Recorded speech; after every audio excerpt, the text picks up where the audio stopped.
It's time for the best coverage of the top stories in sports. The Sports Wrap with Jason Page starts now. Indeed it does on a Thursday, and great to have you with us all across America and Canada for this Thursday extravaganza. 60 minutes, got a lot to get to, and we will. There is news from the NFL with the FBI investigating the NFLPA. It's just the gift that keeps on giving, the NFL Players Association. We'll talk about that. Shannon Sharpe is out at ESPN. He thought he was going to be up and ready to go for the start of NFL training camp after settling his civil lawsuit. Not so fast, Lee Harvey. ESPN has decided to let him go. We will talk about what all of that means coming up a little later on. A story broken by our friend Andrew Marchand over at The Athletic. Odds and ends, a whole bunch more, but we start things out where else but Major League Baseball, where the MLB Trade Deadline is here. By the time many of you watch this, we will remind you, we always give this admonition, that the trade deadline will likely have passed by the time you've seen this, because most stations air this in around that 5-6 o'clock range. But for those of you watching the podcast YouTube version of the show, we will have a special live sports wrap from 5 to 6 p.m. Eastern tonight with myself and David Aardsma, talking about all the latest news leading up to and just past the MLB trade deadline. All right, all of that out of the way. Good day, fellas. Let's talk about the trade deadline. And Eugenio Suárez was thought to be the big prize of this trade deadline, and that prize goes to the Seattle Mariners, who said come hell or high water, they wanted to bring him back to Seattle, and guys, they certainly do. And I feel like they pulled the wool over the Diamondbacks' eyes. I think if you're Arizona, you got to get more in this deal. You've got to get one of those top prospects, whether it's Ford or Montes. You got to get one of those top prospects. This is a great move for Seattle. And let me just say one thing, and then you guys could chime in as it relates to this. This is a year, and you're already starting to see it here at the deadline, where the AL has never felt more wide open, and that this is the product of that. A Seattle team that never goes all in, that is always kind of lukewarm and pushes some of their chips in but holds some back. I love what they've done here, and I think this is going to be a crazy deadline, guys, with all these teams in the AL that feel like if we've got a shot to make a wild card, we've got a shot to win a World Series. I don't know what else there's going to be. We've already had so many trades already. This is great. It's wonderful for Seattle. Like you said, a team that's always lukewarm in the trade deadline doesn't really make that move. They're looking up at Houston and looking at that wild card saying, we have this. We have a real opportunity here. And we've talked about it on the show. They've got the pitching staff. They've got the pitching staff of a generation. Great pitchers, up and down, bullpen, starting rotation, but they need more oomph in that entire lineup. They've got Cal Raleigh doing everything he can to be Babe Ruth or maybe Aaron Judge, whatever way you want to look at it. And then they needed to get Suárez. But when you come out and say, we're gonna hell or high water, we're gonna get Suárez. When you have Suárez, you got to sit back and just wait. You could have pulled this deal tomorrow and gotten the same players, or you could have started selling it to other teams and started pushing it just to try to raise the value. I think, to me, first of all, objectively hilarious that the Mariners trade to get a guy who they salary dumped 9 months ago. Very, very funny. But yeah, weirdly enough for me now, Mariners specifically, the worry shifts. Because, previously going into the playoffs, the worry's always been, what is that team going to have lineup? Why are they going to be able to produce? Now it's, okay, their rotation is a real question mark when we look at the playoffs. Sure, they've got Louis Castillo and Brian Wu at the top. Those guys are solidified, great starters, will be good in the playoffs. Look past that, though. George Kirby, 4.5 ERA this year. Both he and Logan Gilbert have dealt with injuries. Who's the Emerson Hancock, I believe, is the rookie who they've relied upon a bunch this year. We know the track record of rookies in the playoffs. So as we look towards the playoffs with the Mariners, whose front office clearly is doing so with these moves, I really start to concern myself with the pitching. David, what do you think about their chances come the playoffs with that pitching staff? I know what you're bringing up. I understand from an outside looking in, we can say not the best rotation they've ever had. But one, Gilbert's been better. He has a 3.3 right now at this point. Brant Wu has been absolutely killing it. Castillo's been killing it. When you get to the playoffs, that's all you need. Is most teams go into playoffs with two good and starters. To me, that's enough. In a 7-game series, you're going to get those guys 5 times. Yep. And that's exactly what it is. You're going to get to a point where you don't even need you don't need a 5th starter. So whether it's Logan Evans or Hillcock, whoever it is, you don't need them at that point. And so when they're looking at the rotation saying, all right, 7-game series, my 4th game starter, and I only need 1 time is George Kirby. That's a pretty good. I don't think there's many rotations in baseball that the Dodgers would take that right now. So I don't know if there's many rotations in baseball that would look at their 4th starter and be looking at George Kirby and be concerned. I think they'd all be excited where they're at with that. Did the Diamondbacks get enough though? When a team tells you how badly they want you, this is the same as when you're going to tell the Yankees, I want to be a New York Yankee for life. And then they're grinning. They know they don't have to pay you as much. So when you say, I want that guy, no, you did not get enough of them. And there's enough. He was the number 1 prized free agent. Or another one prize a player on the trade market. He's it. He's the gold standard. And you know what? You got a couple New York teams that could have used a third baseman at least earlier. And then you have a bunch of other teams that will take him and find a position for him. So I don't think they got enough for him. But again, it's a rental. You're not getting him for multiple years, so that's going to hold some teams back from giving up everything. But if you would have just waited, I think they could have for sure gotten more. You mean literally right up until the last second? Why not? Why not? These teams Seattle might have just said, "Look, this is going to be our best and final offer." You're telling me that? I mean, I don't know. When that happens, and if that happened that early, I can't imagine a team that early would have said this is our best and final. Especially if there's other teams in the hunt. If there's other teams even knocking on that door and they let you know, they're going to say, all right, here's a little bit more. But if I'm also the Diamondbacks, there is that point where you got to take anything you get. You take anything you get, and you can come back and re-sign them if you really want to, which I wouldn't. But you got to take an offer at some point. Dude's going to get paid in the offseason. All right, we got more to do with David Aardsma. There were other moves, closer moves. Want to get his thoughts on that, and we will as this edition of Sports Wrap continues.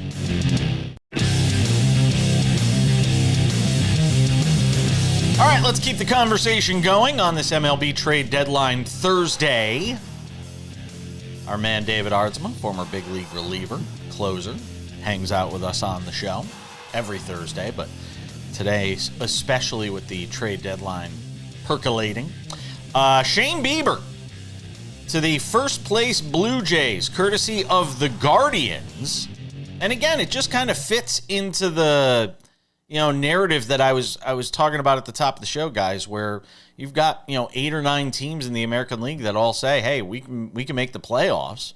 And if we can make the playoffs, there's nothing stopping us in this wide open AL from potentially making a run at least to the World Series. And who knows what the Dodgers will look like. Who knows if the Dodgers will even be in the World Series by the time we get there, guys.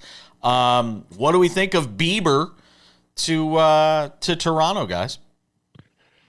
Interesting move. We know this is obviously a trade candidate. Right now, where do you put him in that rotation? What does that look like? Because you have Berrios, Gausman, Scherzer, Bassett, and then you have Eric Lauer, who's pitching great, 2.6 ERA right now. So where do you put him? And then is this a great move back in 2022 or 2021? Is this a 2025 move that's really going to move the needle in any way? I'm not sure at this point. Sam? I think the move just specifically on this move is interesting because of what you've seen out of Max Scherzer. It's like, to me, in my mind, David, when I saw them make this move, it was like, all right, they're pretty clearly going to go to a 6-man rotation. And the way that Scherzer's been pitching this season once he came back from that injury is kind of like the best Max Scherzer start is a 5 and dive kind of start. He's given you between 3 and 4 and 2/3 innings every start. So to me, the math, at least that the Blue Jays front office did, was like, all right, if we can just go out and get another one of those guys who's got the pedigree, has the playoff experience, can get us a few innings and turn it over to our long relievers, put Eric Lauer back in the bullpen, maybe make him work out of long relief. I think that there's some interesting logic there in a very competitive division that they could even end up not winning. Let's not write that off right now. But what do we make of Cleveland? Who's one of the teams we thought was in contention to make the postseason, making the moves they've made here. That Class A case cooked that team. That's, to me, that's what it is. I think they're looking the realistic output of that team and what is happening with the rest of the AL. And then the Class A deal, that finished it. Obviously, they were probably going to trade maybe Class A anyways, but the realistic chances that they're going to come out on top of anything right now at 500 and make any splash in the playoffs, they knew where this was going to be. It's interesting that the Royals are still kind of sitting there right behind them and haven't gone either way. And so the Guardians have chose to sell. Class A kind of closed that deal for them in a lot of different ways.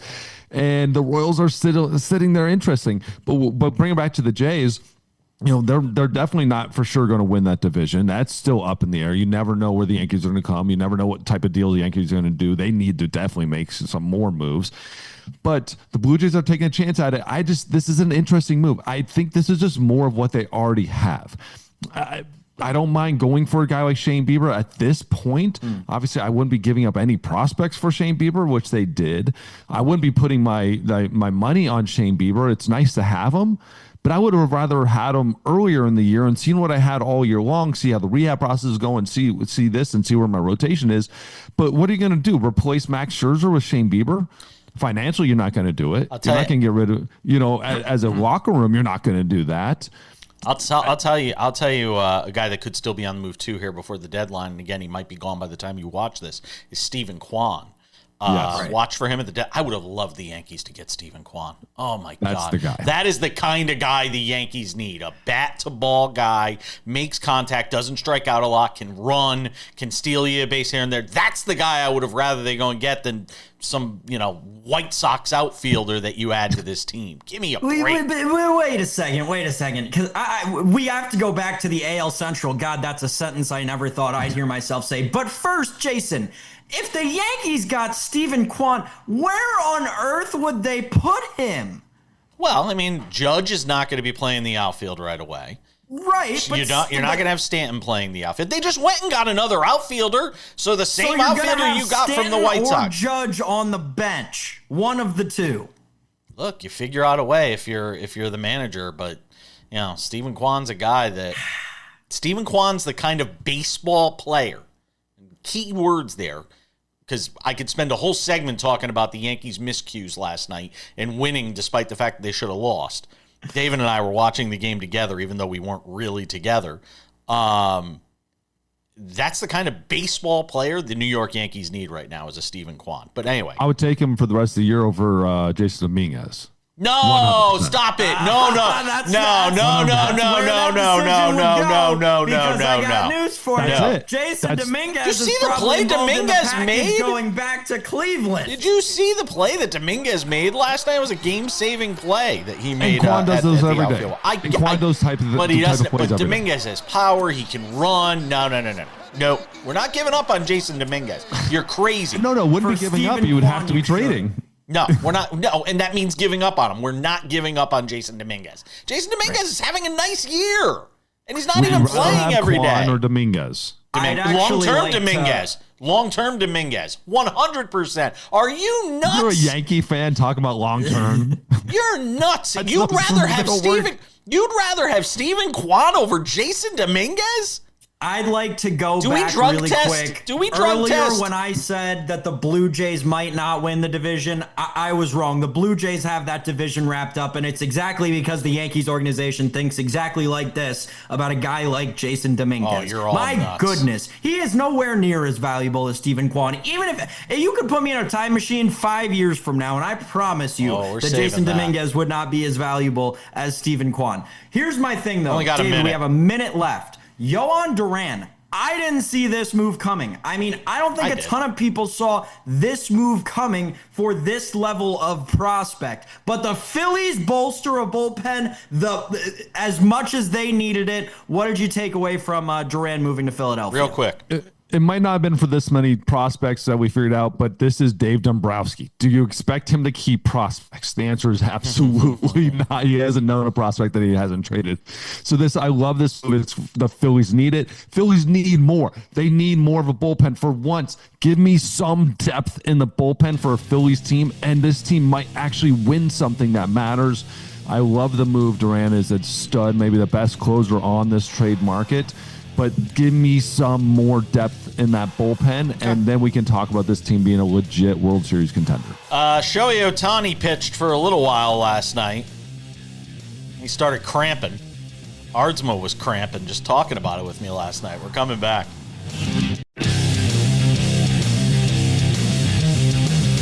All right, one more segment with David Aardsma, the former big league reliever and closer, hangs out with us on SportsWrap.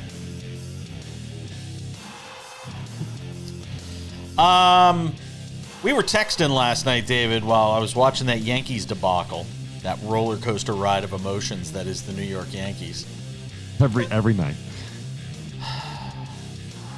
I just don't know how Aaron Boone keeps his job. I really don't. When you have a team that is this consistently bad with the fundamentals of baseball. And you know what's funny? Last night I was watching, I had to make myself feel better, so I went and watched like an hour of Yankees baseball from like 1996 through 2002, all like the best moments of Yankee baseball. I went on YouTube on my television and just sat there and watched it. My husband was literally looking at me going, "What are you doing?" Like this is what TV looked like in 1996. I was like, yes. And just watching how fundamentally sound this team was, how they took the extra base, the defense, all that stuff, the flip from Jeter. And I'm like, where is that?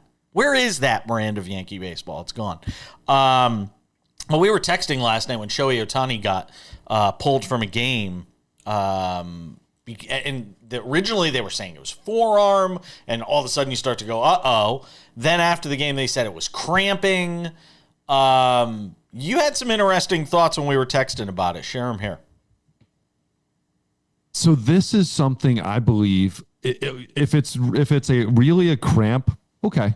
And I'm not Dodgers doctors. I'm not standing on that mound talking to Shohei Ohtani and getting a sense of actually what's happening. But when you do rehab sessions, when you do your rehab assignment in the big leagues, something is going to happen.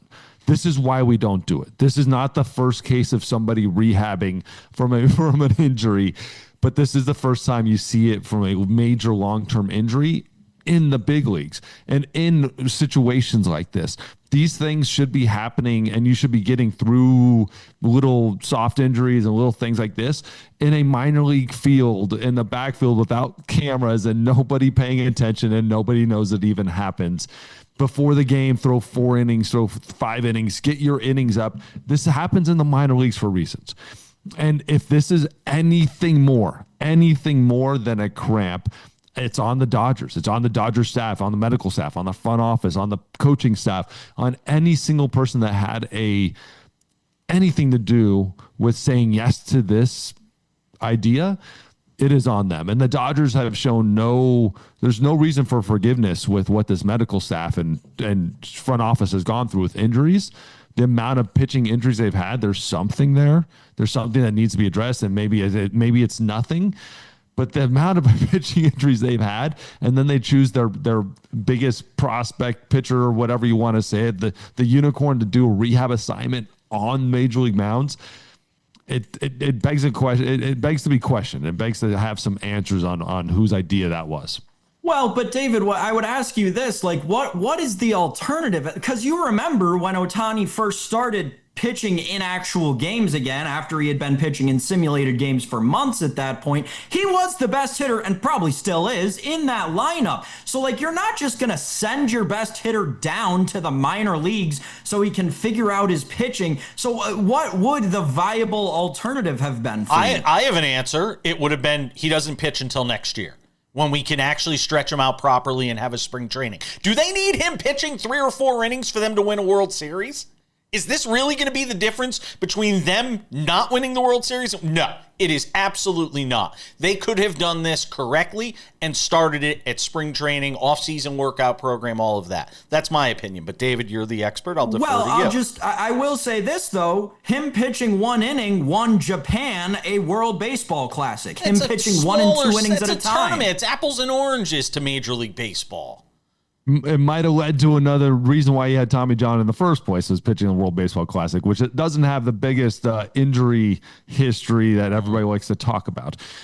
You know what you do? You do more simulated games before the games. You do 4 innings. Like he did a simulated game and it was an inning. That's not a rehab. That's not a process. That's not going through at ups and downs and facing lineups and facing runners on base. He faced media members in some of he faced players that were going to retire while I was playing in some of those sessions. You know, and so you're not really facing major league teams. You're not facing minor league teams. Go to every other day, whenever you're going to make your start. It's going to be every 60 days, whatever they're going to do in his normal rehab process, and send them back to Arizona to face their Arizona League team. Send them to their AAA team and do a full simulated game with their AAA team. Whatever it is, because you can't do a normal rehab assignment where you're on the IL and so you get the roster management stuff. But get creative. And they didn't at all. They didn't do anything. They said, you know what? We'll just make him a reliever at the beginning of the game. Major League Baseball said, yes, we'll change the rules so he can hit after he does that. And they just went with it like it's normal. This isn't normal for a reason. And the only reason Major League Baseball ever made that rule was for Shohei Ohtani in this very, very specific case. And now we're living with the realistic thing about letting pitchers pitch for 4 innings and then come in and hit for the next 5. We've got 2 minutes left in the segment, roughly thereabouts. Teams that have not been busy here at the deadline. The Red Sox. I mean, playing better in the second half, trying to make a run, slow start to the season. Are we surprised that Boston hasn't done anything so far? I'm very surprised, especially where they're at, and they have a real legit chance to make the playoffs. And when you're seeing the teams around you get better, when you're seeing, for whatever it is, you're seeing the Yankees get better. You're definitely seeing the Blue Jays get better in that same division. You're seeing the other teams in every other division make moves. I'm very surprised because they have a short leash in Boston. Craig Breslow does not have the longest leash out there. I do believe they believe in Craig, and they're starting to see the realistic opportunities that the team is, and what it's become is that they're not that bad of a team. They're pretty good, and it's better without Devers. So they're seeing that. But still, Detroit's killing it in the Central. You're seeing Blue Jays getting better, Yankees getting better. You're seeing the Mariners get better. Astros will probably try to figure something out here. But every other team's getting better except for you right now. And that's usually Angels, not a good place to be. I'll also say this in the final few seconds we have. I'm surprised the Angels didn't do anything here. You've got a healthy Trout. I'm surprised the Angels haven't. And look, there's still some time here. But they picked up a couple relievers. Yeah. Kind of surprised. Kind of surprised the Angels. They're not a couple relievers away. I got news for Angels fans. Yeah, they're only four back of the Mariners for the third wild card spot, though. Just saying. We got to go. Thanks, guys. David, we'll see you on the trade special coming up later on. Absolutely. Thank you.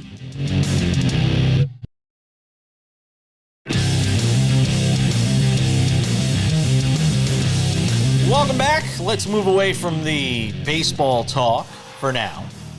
Let's focus in on the NFL. We've talked at great length about this NFLPA debacle with J.C. Treader and Lloyd Howell, the mismanagement of money and the way this whole thing's gone down. We've had Jason Cole on and talked about it with him. We also talked about it with Nick Ferguson, former NFL safety. And there's another wrinkle to this story, and that could be the feds getting involved, potentially in investigating what's going on at the NFL Players Association. And Sam Yarnell, I know Pablo Torre has talked some about this. I just wonder where this thing goes from, Eric, because clearly we thought the end of it, or you might have thought the end of it, was Howell out, Shredder out, we're going to tear this thing down and start fresh. But it feels like there's going to be a few steps in the process before we get to how they rebuild the NFLPA right now. My goodness, Jason Page, things have gotten very, very interesting in the football world this Thursday morning. The bombshell report coming down this morning that the FBI is looking into some of the actions of the NFLPA, of a company that the NFLPA was heavily invested in, own a large stake of, and Lloyd Howell and J.C. Tretter. So this is absolutely shocking. And where my mind goes when I saw this reporting and I'm still, there's so much information out there to kind of sift through, and I'm still getting through all of it, but great job, like you said, by Pablo Torre, Mike Florio at Pablo Torre Finds Out and Pro Football Talk. They've done such an amazing job covering all this. And it seems to me that where my brain keeps ending up, whenever there's a new layer to this onion, a new piece of this head of garlic that we have in this story, it's what does this mean for football? Because like the last time that something of this magnitude feels like it happened may have been the OJ scandal. Maybe it was the concussion thing in the late 2000s. I don't know, Jason.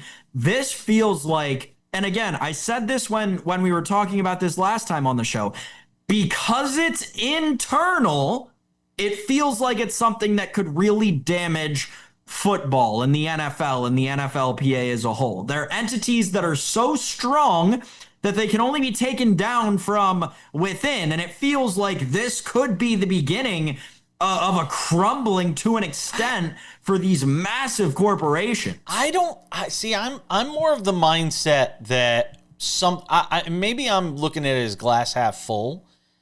I think this is going to be long term.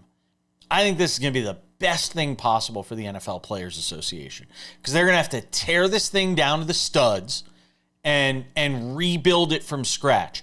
And the best way to fix something is generally, as painful as it may be, and there is a lot of pain to come here in the next several months for the NFLPA, and it's going to be happening during the season, which is not great for the league. But listen, I think Nick Ferguson said it most succinctly yesterday. If you're the NFL owners right now, you're just kicking back. You're just sitting back going, huh? Yep. They don't have to do a thing. They could just watch this whole thing implode, which it is, and try to take advantage the best they can in the interim while the NFLPA gets its act together. I will say this. Well, I don't think this is necessarily as disastrous for the league as a whole. I will say this. The players have got to get on the same page. And we were talking yesterday and the day before with Nick Ferguson about, who the next head of the NFLPA is. I don't know if there's ever been a bigger inflection point in the history of the players as a collective in the NFL than there will be when it comes to them having to make a decision on who the next person to lead them is. Because they have been feckless for a decade, basically, as it relates to leadership. I mean, maybe even longer than a decade, as it relates to leadership at the top for the NFLPA. They've got to get it right. And I don't know if you can get all the players on the same page. It's almost like herding sheep or herding cattle. I don't know if they could get everybody on the same page, Sam, to rally around one person. I don't know how you do that as a collective, because there's such factions within these player groups that I don't know how they're going to be able to do it. I really don't. Well, and I think it's something that, that Nick touched on, right? When I asked him what he would feel like if he were a player in this situation right now, if he were, just a random guy trying to make a roster even, right? Trying to not be on a practice squad this year. How would it feel? And he said, I would feel betrayed. I would feel hurt. And I think that, Jason, is a very hard time to rally the troops together. You know what I'm saying? Like, when you're all feeling like you're being disserviced by the same people, even if it is to replace those people, it's hard to band together to do something good when you're, mentally, emotionally, not to mention physically, from this incredibly physical sport they play, disheveled. Yeah, I agree with you. I think it's going to be very difficult. And I think you're talking about a situation where they're going to probably have to name somebody in the interim to run this thing. And then you're going to have to wait till next March before you can even start to have these conversations about who takes the thing over permanently. And in that case, are players going to really want to be engaged in that conversation when the season's just ended and they've just bashed their brains in for however many days? It is certainly a confounding situation. All right, we're coming back. Shannon Sharpe's out at ESPN next.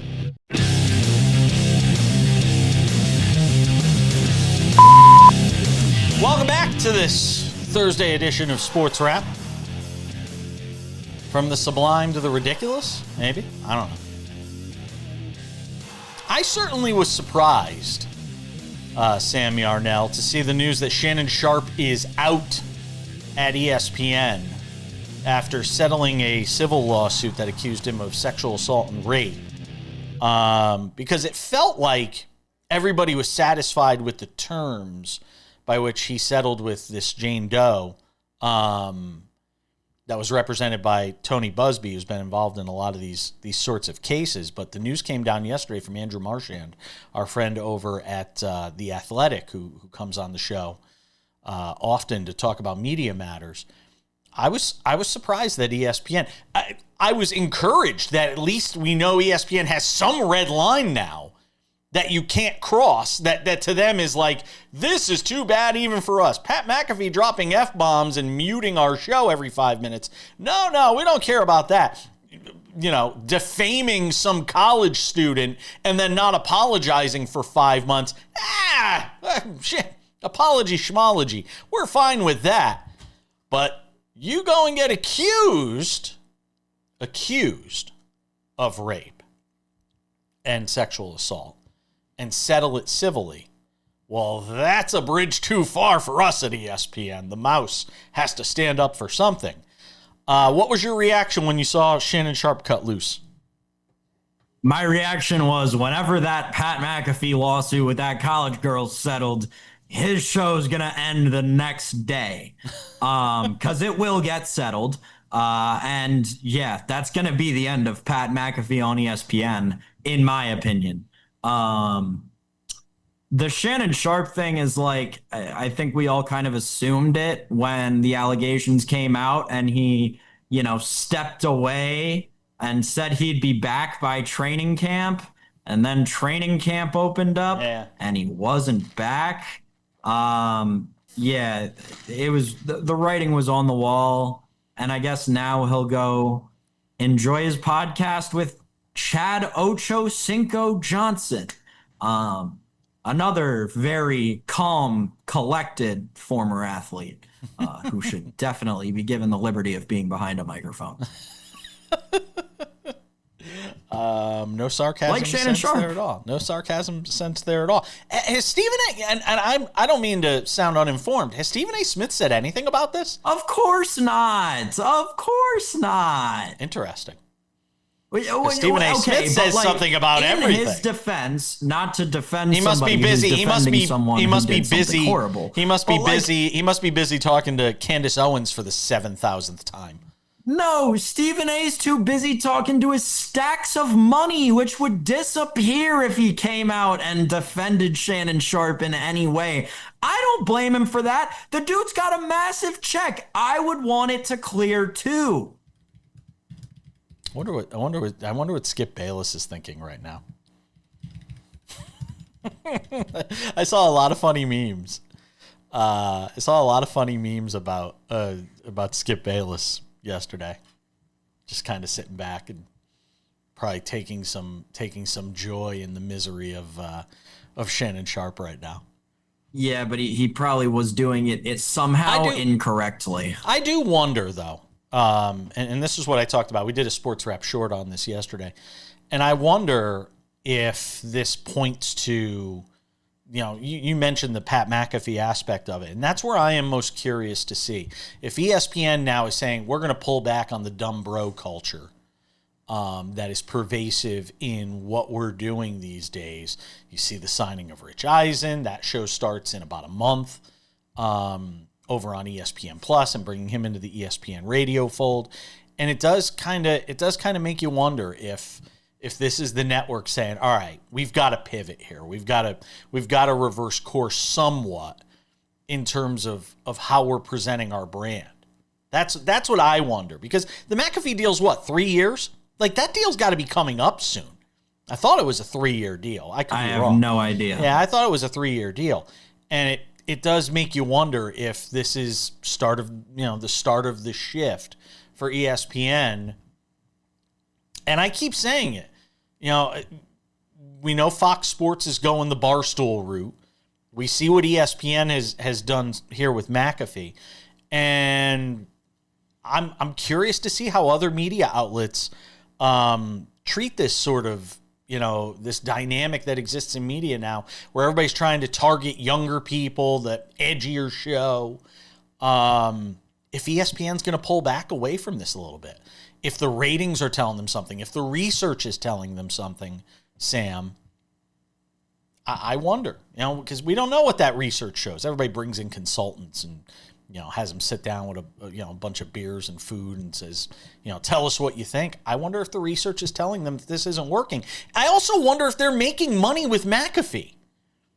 Yeah, but the research was telling them not to cancel Around the Horn, and they went with that anyway to save money. I don't know, man. It feels like we went through an era, and the Barstool Fox deal is excluded from this, but we went through an era a few years ago where these big networks just had this opportunity to throw a bunch of money around willy-nilly, and it feels like we are at that inflection point X amount of years later where all of those bad contracts that were given out when they had all that money to throw around willy-nilly are coming back to bite them. It's like the entire sports media scene right now is a team with a bad record, a super team that didn't work out, and now they're trying to salary dump all these pieces. That's a great point. That's a great analogy.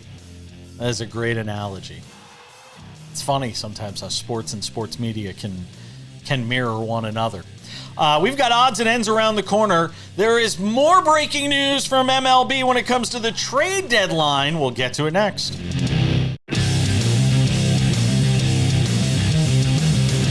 All right, just about time to put the wraps on this baby for a Thursday. Don't forget, we got a big Friday show. Robert Littell, Black Sports Online founder, always joins us on Friday to talk about the top stories. I'm sure he's got some thoughts on this Shannon Sharpe story as well. Tino Patino will be here. NASCAR is in Iowa with Bubba Wallace coming off his first win and snapping a 100-race winless streak. I'll be interested to hear what Tino has to say. We're scheduled to be joined. I always hesitate to tease that this guy's coming on the show because he's difficult to get. He's a great guest when we get him, but he's difficult to get. Cameron Maybin, former big league outfielder. He's part of the Foul Territory crew. Former big league outfielder Cameron Maybin slated to be on the show on Friday. Crossing our fingers. Hope that happens. Cameron, would love to have you on the show. Again, if you are watching the YouTube version of this show, the trade deadline special, 2 p.m. Eastern, on, 5 p.m. Eastern on Thursday afternoon. If you've already had the trade deadline pass and you're watching us on TV, you missed it, go on YouTube and you can watch it there. The trade deadline special with myself and David Aardsma, SportsWrap, live streaming on YouTube, our YouTube channel, the SportsWrap with Jason Page YouTube channel. If you have not subscribed, what are you waiting for? Commercial free. The show is there every early afternoon, Monday through Friday. Make sure to go and subscribe. The podcast version of the show, if you just like to listen, get it in its natural form. You can listen to it over on your favorite podcasting platforms: Spotify, Apple Podcasts, YouTube Podcasts, iHeartRadio, TuneIn, Odyssey, Amazon, everywhere you get a podcast, commercial-free Monday through Friday. All right, without any further delay, time for some odds and ends. Odds and ends, Sam Yarnell. The end for Mason Miller with the soon-to-be Las Vegas A's. Wow. Look, there had been some thought here, Sam, that there was a possibility that Mason Miller could move prior to the trade deadline. The fireballing right-hander seen here, and ultimately the A's decided to move him. And while the initial thought would be to say typical A's, getting a great prospect and then dumping him off, they got a really good prospect from the San Diego Padres in return, along with a bunch of other pitchers, Sam. I can't crush the A's for this because a young arm like Mason Miller could wind up being great for 10 years. He could also blow out his arm and be done in 2 years. I don't have a problem with this move. I'll one up you. I'm gonna crush the Padres for this move. AJ Preller, you need to watch this program and understand this. If your baseball team does not win the World Series this year, World Series, yes, this year, you are going to be out of a job. This is ridiculous. The A's land not only 4 prospects for a 2-player major league trade, right? They land a consensus top 5 prospect in baseball. Every single prospect list you look at is going to have Leo DeVries on it somewhere or another in the top 10. Yeah. This guy is absolutely crazy for trading away a top 5 prospect in baseball for a relief pitcher. I don't care if it's Mariano Rivera. You do not trade a relief pitcher for a top 5 prospect in baseball. Not to mention J.P. Sears, who's been a decent starter at times this year for the Athletics and a tough ballpark to pitch in for any other 3 minor leaguers that the Padres sent. This is on the heels of everybody finally forgetting about the Juan Soto trade, where you traded James Wood, Mackenzie Gore, C.J. Abrams, and 2 more prospects for 2 years of Juan Soto and never made it past the NLCS. Now you turn around and do this the very second the farm system is at somewhere semblant of where it was when you traded for Soto. This is ridiculous. Now we're hearing, Jason, that they're still in the market for a Jarren Duran or a Steven Kwan, who you and I had talked about earlier in this show. There's a chance they get moved by today's deadline. They could be moved by the time you're watching this show. The Padres are falling apart. DeVries this year, by the way, at A+ ball, 245, 8-46. He is just 18 years old. He will not be 19 until October. They got him at the age of 17. He is thought to be a stud. Still has to grow into his body a little bit more, which he obviously will. But this is a great move for the A's. And again, the A's are all about setting themselves up for that move to Las Vegas. It's all about not where they are now, but where they want to be in 3 years.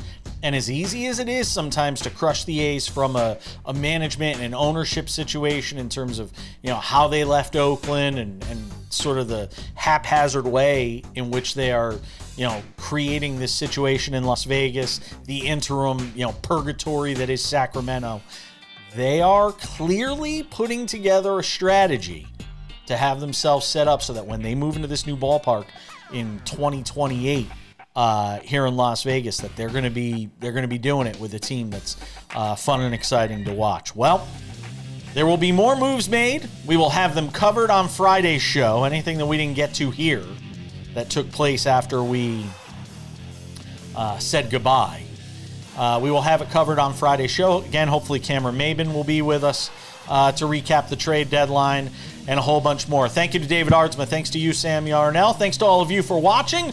We'll catch you back here on Friday for more Sports Wrap. See you then.